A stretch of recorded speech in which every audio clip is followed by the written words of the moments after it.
Akala nyo siguro napakadaling gumawa ng cake, no? Akala nyo siguro napakadali lang magnegosyo. Hindi nyo alam kung gaano kahirap yung makipag-usap sa iba't ibang klase ng tao araw-araw and at the same time, maging magulang sa mga anak mo at mag-isip ng paraan kung paano palaguin ng business mo. This was me yesterday morning habang nag-aalmusal kami sa shop. Hindi ko na napigilan yung sarili ko.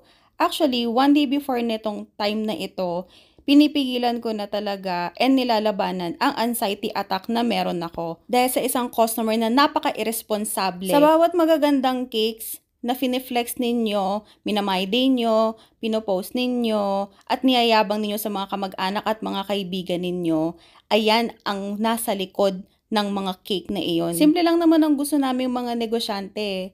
Yun ay ang tumupad kayo sa napag-usapan. Dahil kami, tumutupad kami sa napag-usapan at minsan or mas madalas pa na ine-exceed namin yung mga expectations ninyo dahil iba rin talaga kapag nakikita namin ang mga ngiti sa labi ninyo. Sa totoo lang kapag may mga events na ganap, madalang lang naman na-appreciate yung mga bakers Madalang lang sila nakasali sa mga tag posts.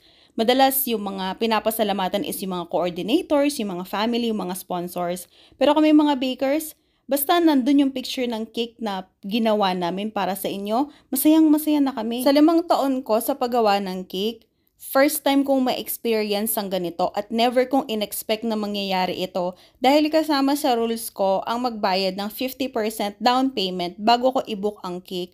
Kaya sobrang laki talaga ng pagtataka ko kung bakit napakahirap kontakin ng customer at halatang-halatang wala na siyang balak kunin ng cake. Hindi ba siya nanghihinayang dun sa 2,500 na binayad niya? Kung ano-ano yung pumapasok sa isip ko kaya hindi ko na rin talaga alam ang gagawin ko at hindi ako makapag-focus sa trabaho ko dahil hindi lang naman din sa kanya yung ginagawa kong cake May mga ibang cake orders pa ako. Ang request ni customer kung sana daw mas maaga or before lunch makuha na niya yung cake. Kaya pumayag ako.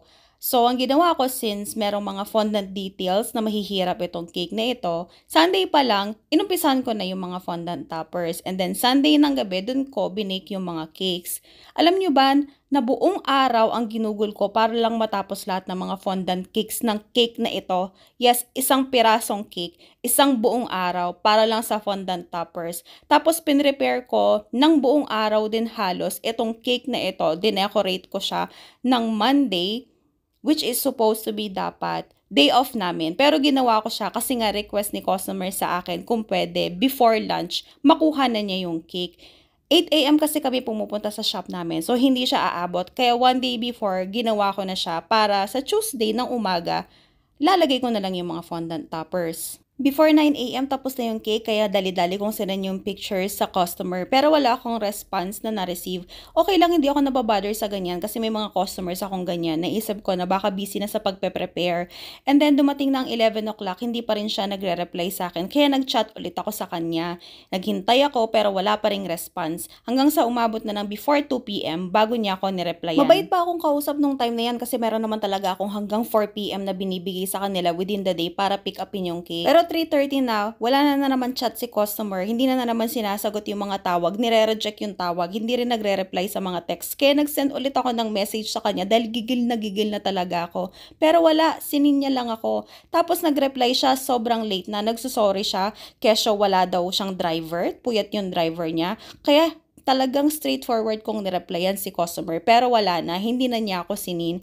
Diyan pa lang sa time na yan, sinusumpong na ako ng anxiety ko at hindi na ako mapakali kasi napakamahal ng cake na ito pero nilabanan ko. Kinabukasan 6 a.m. nag-message na ako kay customer. Talagang ginawan ko ng paraan para maging mas professional siyang pakinggan at basahin para walang problemang mangyayari. Hindi talaga ako sinisini customer, tinatawagan ulit namin siya. Wala talagang sumasagot, nagre-reply at nire-reject lahat ng calls namin. At dito na talaga ako nag-breakdown kasi hindi ko na talaga alam ang gagawin ko. Kaya humingi ako ng tulong sa aking Achievers family, sa mga followers ko, sa mga family and friends ko na i-share ang pinost ko. Kung nakita niyo yung post na yun kahapon, nandyan pa rin naman siya dun sa business page ko. Nung medyo nag-trending yung post na yon, Dun pa lang ako chinat ni customer. Lagi niya nire-reason out yung driver niya, sigurado naman akong wala siyang driver at marami namang paraan para kunin ng cake. Pwede niya ipa-deliver sa amin or pwede niyang i-book sa Grab or Lalamove. Lagi kong sinasabi sa kanya na kung hindi niya kayang kunin, pwede naman siyang mag-book. Pero lagi niyang nire-reason out yung driver niyan na hindi naman talaga nag-e-exist. Sabi ko sa kanya kung willing talaga siyang kunin ng cake, bayaran na niya ng buo ang cake. Kaya maya-mayang konti, nagbayad naman siya. Yun ay after ko sabihin sa kanya, ang susunod na gagawin ko, ipopost ko ang picture niya at ang profile niya sa lahat ng social media platform.